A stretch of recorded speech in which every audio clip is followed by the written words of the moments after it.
Hi, my friends. Today I have an extra special treat. I have my good friend, my mentor, my woman partner in crime, Tracy Otsuka, on the show. Tracy is one of the main reasons that this podcast exists. She was killing it with her podcast, ADHD for Smartass Women. And I have to tell you, I was envious and I just really wanted to play along with her. And she supported me every step of the way. Tracy, welcome to the show. Well, thank you. I am delighted to be here. Yes, you are one of my favorite things of 2022, 2021, but it will be 2022 as well. Yes, yes. And I could absolutely say the same. Tracy is so much fun. And she is such a beautiful podcast host. I want to encourage everyone who's listening to go to ADHD for Smartass Women. Even if you don't have ADHD yourself, it's chock full of information, interesting guests, and Tracy is a hoot. So, Tracy, could you please give us a general introduction to who you are and how you got to be in this position of being a leader in the space of women and ADHD? I have no idea. All I can tell you is that I am always the outsider. I am never an insider, meaning I never do things the way a normal human would do them. So I think about all the things I've done career wise, and I've always been on the outside. So I had a high end women's wear company. 60% of our business was Saks, Neiman's, and Nordstrom. And I was a lawyer at the time. I had no business going into women's wear, right? Especially high end women's wear. But I saw a need and I decided to fill it. And within 8 months of starting my wholesale division, the company was called Otsuka. We were in Saks, Neiman's, and Nordstrom. So I think it was the fact that I'm always doing things from the outside and I see something that I believe everybody needs. And that then leads to whatever it is that I'm creating. And I think ADHD for Smartass Women is probably no different. So I have a 12-year, I have a 19-year-old son. He's a sophomore at NYU right now in economics. And when he was 12 years old, he was diagnosed with ADHD. And, from the time he was 9, we were always asking, what is going on? There's something wrong. And it wasn't that he wasn't smart or he wasn't doing well in school. It was this unexplained underachievement. So he could get an A and an F in the same subject in the same week. And I would constantly have teachers, and they loved him because he's super funny. He's kind of the class clown, and so he went to a Catholic school and he was very, what's the word called, Christine? I'm like doing a ADHD brain fritz. He was very respectful and he was Hmm. a rule follower. So he wasn't one of these kids that, when you think of ADHD, you think of kids who are jumping off the wall. They won't listen to the teacher. They're, distracted and they're causing all kinds of problems in the classroom. He wasn't at all like that. Yet teachers would consistently come to me and say, and my husband, and say, he is so bright. We can't figure out why he's so unmotivated. So, but then when he was really into something, he was absolutely brilliant at it and he was leading the class. So anyway, starting at about 9, we would do all these different tests that the teachers were, requested. And then at 12, we decided to get a general neuropsych test. And he was diagnosed with ADHD. And I was like, what? Because I thought to have ADHD means you're slow and you're stupid. And what I knew about my son was he was neither slow nor was he stupid. He was really a smart kid. He was one of those second and third level thinkers where even at 9, I remember his first go at testing, the tester said, well, Marcus, I asked you, is milk pink? And you said no, you said yes. And that's not right. Milk is not pink, milk is white. And Marcus looked at the tester and said, "Are you kidding me? Haven't you ever had strawberry milk?" So he was always that kind of a kid, right? So anyway, at 12, he was diagnosed. I didn't know anything about ADHD. We went to a psychologist who came highly referred, was supposedly an expert in ADHD. Our second time there, she sat my husband and me down. Yes, my husband and me down. Those are things that my brain, I always have to kind of stop and think about. She sat my husband and me down and she said, this is after she had interviewed him, and said, "Your job as his parents is to reduce his expectations, because if you do not do that, he is going to be disappointed in life." And I remember thinking, oh my gosh, who would tell any child that? And so, of course, we never went back. And that was what started on my journey of learning. I realized that she had recommended a specific book. I went to that on ADHD. I went to that book and it was just all so negative. It was all about what these kids can't do. And so I just started learning. And I realized that in my learning, there were a group of medical experts in ADHD who were very strength focused. And they actually also had ADHD. And they went to places like Harvard, Dr. Ned Hallowell, Dr. John Rady. Oh gosh, I always forget this other gentleman's name. Anyway, there were several of them. He's on my bookshelf. There were several of them. And I realized that there were two real different thoughts on ADHD and what the ADHD brain is capable of. And so the more research I did, I realized that, oh my gosh, my son got his ADHD from me. So had he not been diagnosed, he would never, I would have never been diagnosed. And I went to college and I went to law school and I went to graduate law school. And so all I could think of is, what if my parents had listened to this this psychologist and, had reduced my expectations. And so that's when I realized that, forget this. This is ridiculous. I'm not even going to listen to it. And so as I was learning, I wanted to be around other women that were more like me. And so that is why I initially started our Facebook group, ADHD for Smartass Women. And I don't know where we are now, but I think we're over 55,000 members. And within a couple months, this is a long story. I'm sorry, Christine. Within a couple months of starting the Facebook group, I decided I'm going to start a podcast. Now, again, I'm the outsider, right? And I remember my mom saying to me, "How are you going to do this? Like, you're not a medical doctor. You're actually a lawyer and an entrepreneur." And I was like, I don't know, but what I want is I want to learn while I'm also teaching. And I want to meet more women that are just like me, because my big goal was to be able to travel anywhere in the world and go to any city and be able to call someone up on the phone and say, "Hey, do you want to get together for coffee?" Because I was kind of bored in the community that I was living in. So that's how it all started. And then from there, I needed to learn more. And so I signed up with ADCA, which is the ADD Coaching Academy. And I started to I just wanted to learn. I thought coaching was a boondoggle because I had tried it. But ADHD coaching is very different. And I realized that I thought I was uncoachable. No, I was just uncoachable by someone who didn't understand the ADHD brain.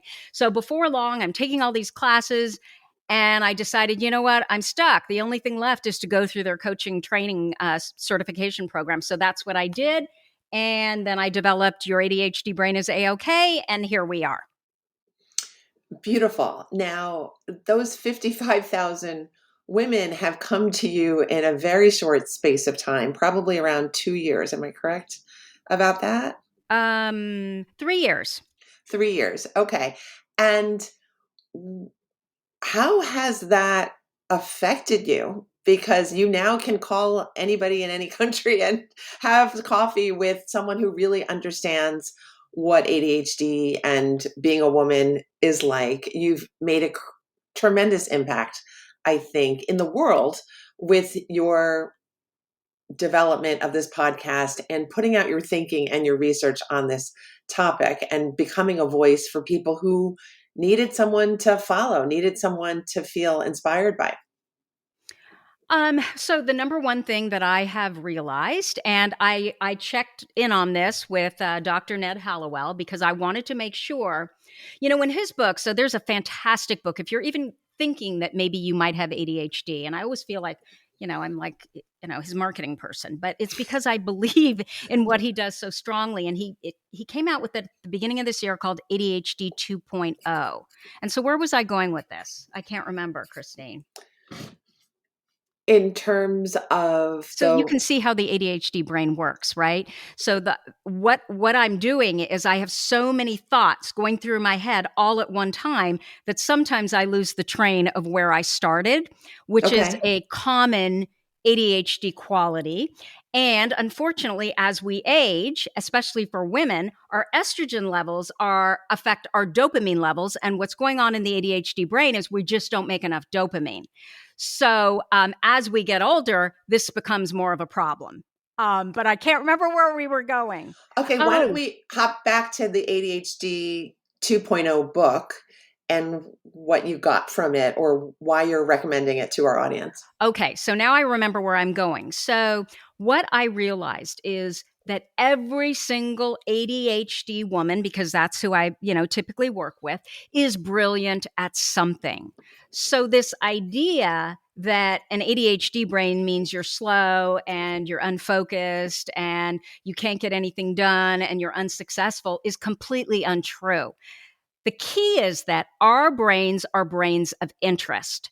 So if we are interested in something, we can pop into hyperfocus and we can do more in the shortest period of time than anyone else can do. And so the reason I brought up ADHD 2.0 is because I wanted to find out if Ned Hallowell felt the same way because, he is the premier expert in ADHD in the world.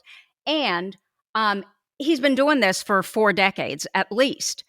And so I asked him that question. Is this what you found too? That every single person you talk to with ADHD, are they brilliant in something? And he said yes. And once I heard that, I just went all in because I kept thinking, well, maybe Tracy, you're different, right? There's something different about you because I'm highly driven and, I'm always doing something and building something and growing something. And I think that a lot of women with ADHD, they don't feel successful.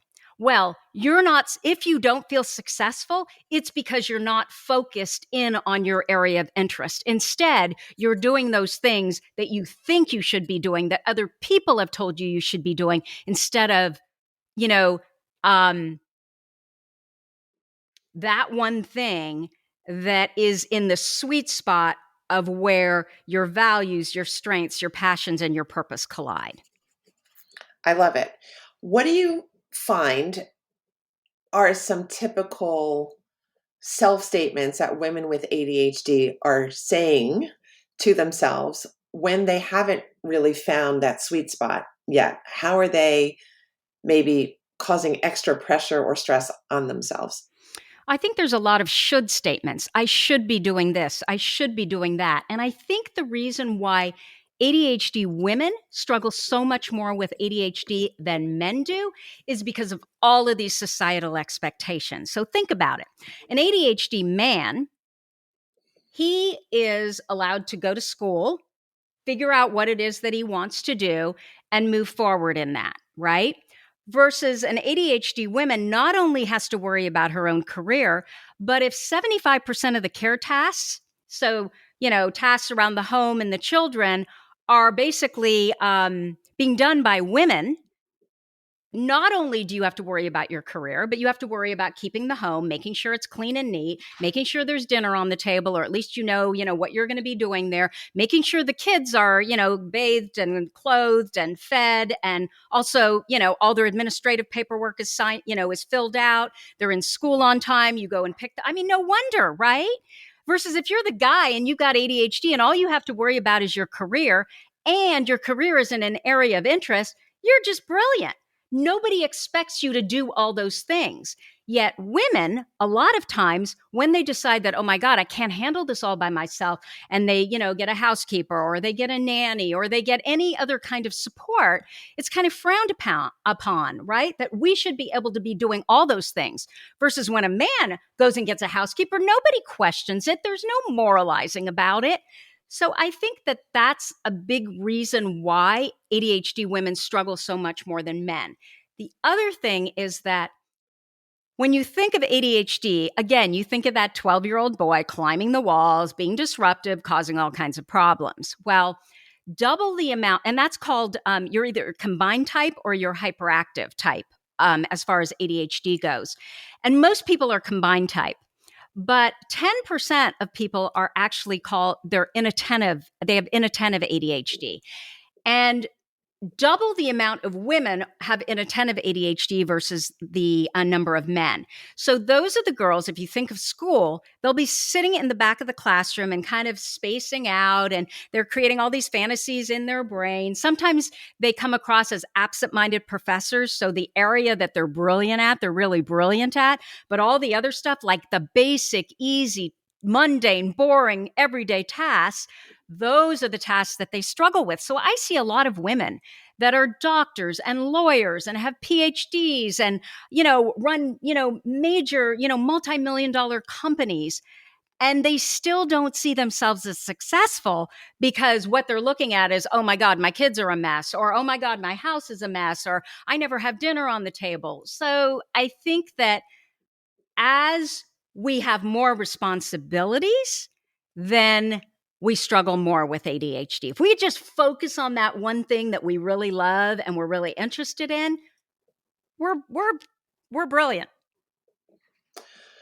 Beautiful. And thank you for that explanation about the differences between men and women. I think that's very important to note. And I hadn't thought about it that way for the diagnosis. Could you tell us what you've learned from the women that you've connected with? What are some of the insights that have been surprising to you or have been life-changing for you too? Oh my God, I love ADHD women for a number of reasons. So I always feel like I shoot my mouth off. I'm always sticking my foot in my mouth. I just say what I think. And it might bother me a little bit initially. I mean, it certainly bothers me if I offended someone and that's not what my intention was, because I just sort of shot my mouth off. But I think my favorite quote is by Winston Churchill, and it's something along the lines of, you've offended someone? Good. It means you stood up for something for once in your life. So you see a lot of ADHD women that are like that. And I just love that kind of human, whether it's a man, a woman, or, whatever they identify as, where they don't hold back. They don't worry about what other people are going to think. And I never have to worry that they're not being their authentic selves. So I find that most ADHD women are really authentic. They're super fun. They're the ones that, okay, what is the quote? I just bought a Matchbox and it has a quote on it, and it says something like, that sounds like a really bad idea. And then period, what time? So, and that's probably more your combined type or your hyperactive, right? Versus your inattentive is going to appear more, and I'm very extroverted. They're going to be more introverted. They're going to be shyer. They're going to be more inside themselves. And that is another big difference between men and women. Women internalize their symptoms. So they have them inside and they beat themselves up, right? I'm stupid. I shouldn't have done that. I'm, a lot of the, RSD, rejection sensitive dysphoria, where they're just, everything they're doing is wrong because we're also highly intuitive. So they can kind of read what the room feels about what it is that they're doing, versus men tend to externalize their symptoms. So, if you're looking at high school, the boys that are probably getting in fights and, they're yelling and they're, emotionally disruptive, those are probably the combined type hyperactive, ADHD types. And you can be inattentive and of course be a man too. But again, you'd be in the back of the classroom and you'd be quieter and you wouldn't be disruptive. You'd probably be more in your head beating yourself up. Okay. Could you tell us some more about rejection sensitive Mm. dysphoria? Because it's something that I hadn't heard of, even as a trained psychologist, until I had connection with your work and your group. So I'll be straight up. I don't suffer from rejection sensitive dysphoria. And the more research I do on it and the more I speak to women who have it, I believe there's also a trauma component. And so rejection sensitive dysphoria is just this sense of, so we don't have more emotion than anybody else, but we feel more emotion. And not everybody's exactly like this. So, for example, again, I don't have rejection sensitive dysphoria, but when it comes to emotion, I can never watch an Oscar winning movie. Anything that involves torture or cruelty or a real severe loss, I just really struggle with. And so that's where the emotional dysregulation comes up for me. But for a lot of women, it's in everyday life. And so they feel like, they feel so much emotion and so much rejection when the littlest things happen. So we ruminate. Um, and there's a whole reason for that, which is a whole explanation in itself. But rumination is a common ADHD quality. And the thing is, when you ruminate too much, when you're just constantly in your head thinking, beating yourself up, everything you say, you're second guessing, um, and it feels painful to the point where you won't even go out and put yourself out there anymore because the rejection is so extreme. That's what they call rejection sensitive dysphoria. And there was one other thing that I wanted to say about it. And I can't remember it. There it went. But what I understand from reading an article, quick article on it that you had referenced, was that it becomes this cycle, Mm-hmm. that the ADHD child may have received more negative comments than the non ADHD child, and therefore develops an early sensitivity, perhaps a greater sensitivity to negative feedback. And then this just cycles on and on and on, maybe with the rumination and with other mistakes as adults, that there isn't that feeling that they are well inside, and therefore you get the rejection sensitivity. Yeah. So there's this thought that rejection sensitive dysphoria only comes from ADHD. But as I mentioned, trauma before and this trauma component, by the time an ADHD child is 12 years old, they've heard 20,000 more negative messages than a neurotypical child. So, what do you think is going to happen to that child if over those 12 years, all they've heard is negative feedback, everything they can't do right, everything that, how they're wrong and how this person does it better and why can't you be like that person? Yeah, over time, all of those little events equal trauma. And so I don't know, is it really something that's unique to ADHD or is it something that's related to trauma and ADHD? Um,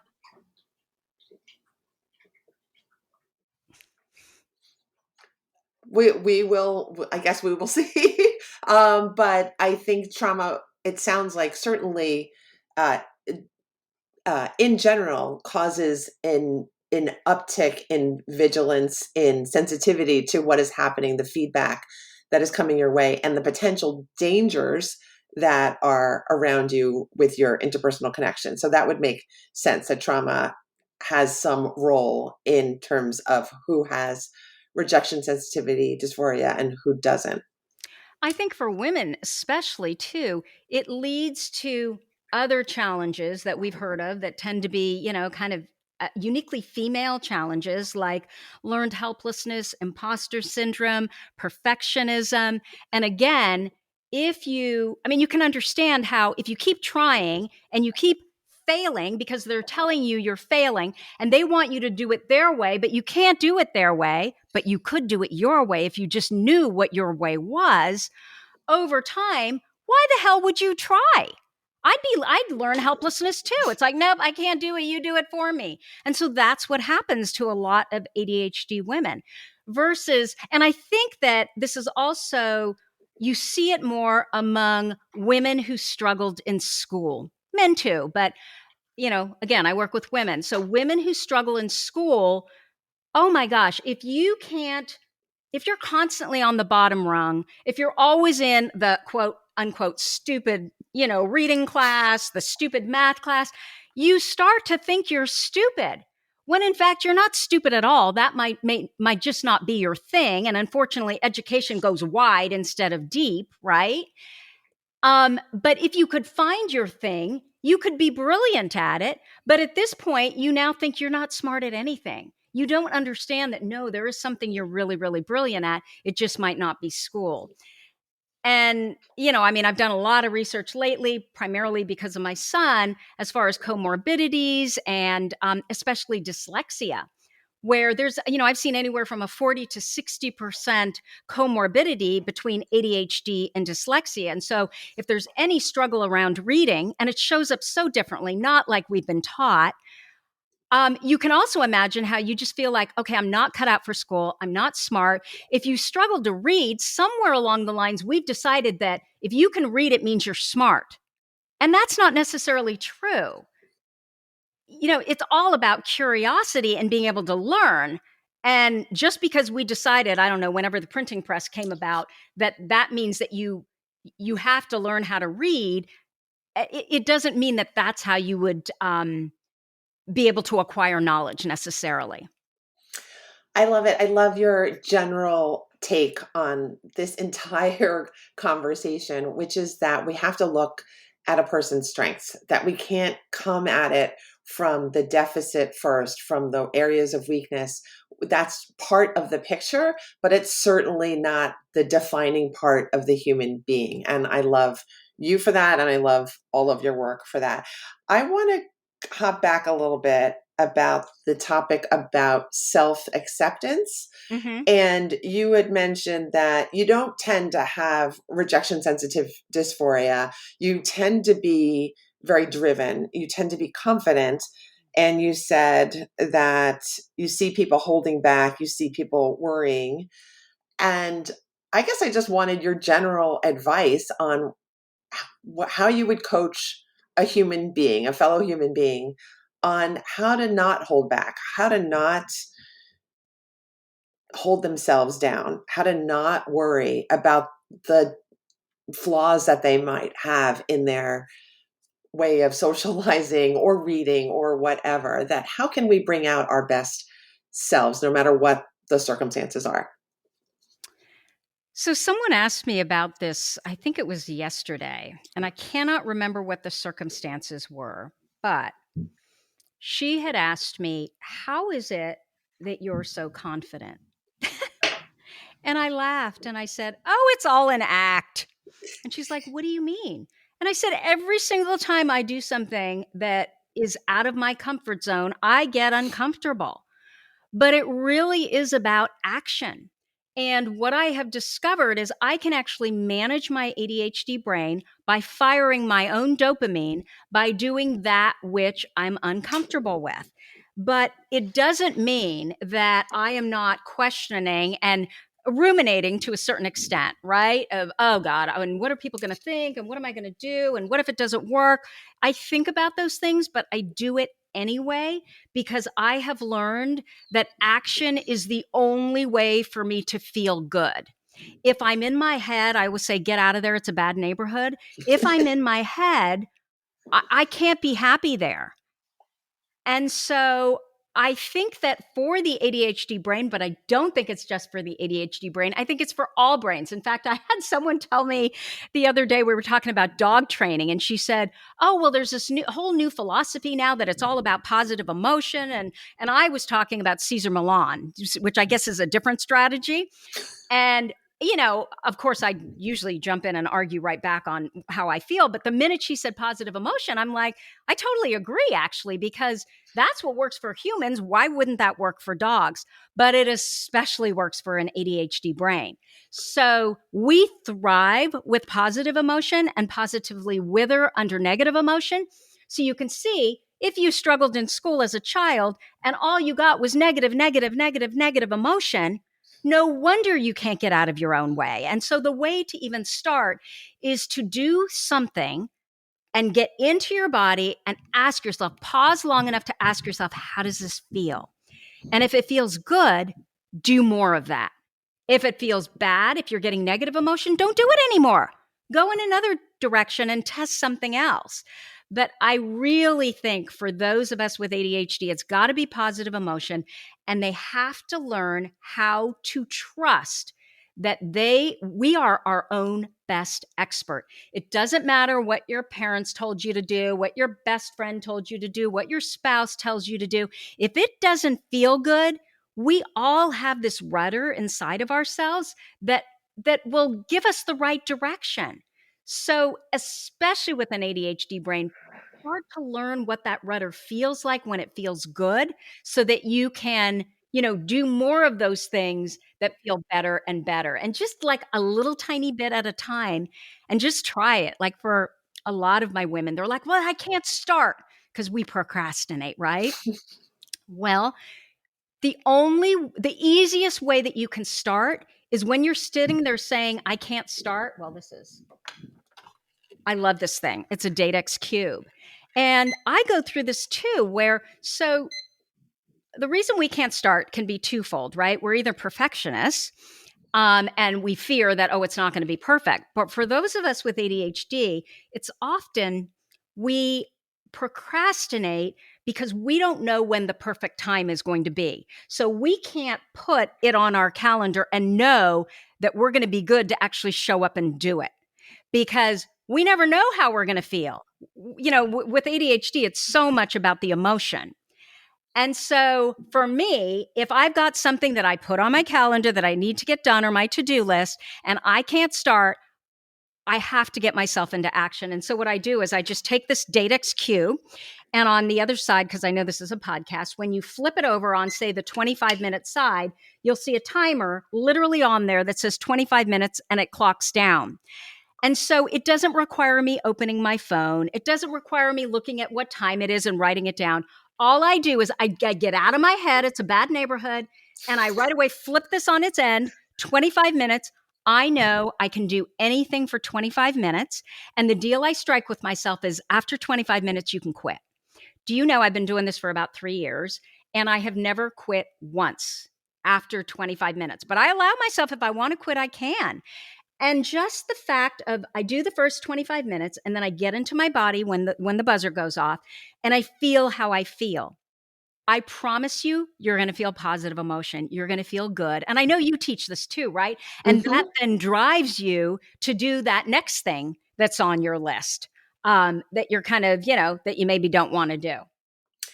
I love it. Thank you for this stroll through your brain and through this very lovely neighborhood, I think. I think your brain is fantastic. And I think you've created a great system for people to thrive in, that we have tools like a simple timer to help us get out of our own complicated thoughts about ourselves or thoughts about the future, that all we need to do is kind of simplify, have patience with ourselves, and develop confidence as we can through action. I'm, Yeah. as you know, a big believer in taking action over procrastination, and I just admire everything that you've done. So thank you for being courageous in your actions. Well, you're welcome. I don't know any other way. I think I would be miserable if I just sat there and, stayed in my brain. Yes, yes. All right. So let's have anyone who feels like something's been awakened inside of them with this conversation to be able to know how to reach you, how to get in touch with you, and how to work with you. Please let us know. Probably the easiest thing would be to just go to tracyotsuka.com. Everything's there. I've got my Your ADHD Brain is A-OK program. I've got my podcast. We just released our downloadable digital planner, and it's for that human who, no matter how hard they've tried, they cannot stick with the planner. I'm trying to think what else is there. That's enough, don't you think? Yeah, it's great. And Tracy's graphics, everything, the way she writes, everything is fantastic. So go to tracyotsuka.com and stay in touch with her. I know I will. Tracy, thank you so much for your friendship and for being on the show today. Absolutely. My sincerest pleasure. Does that All even right. make sense?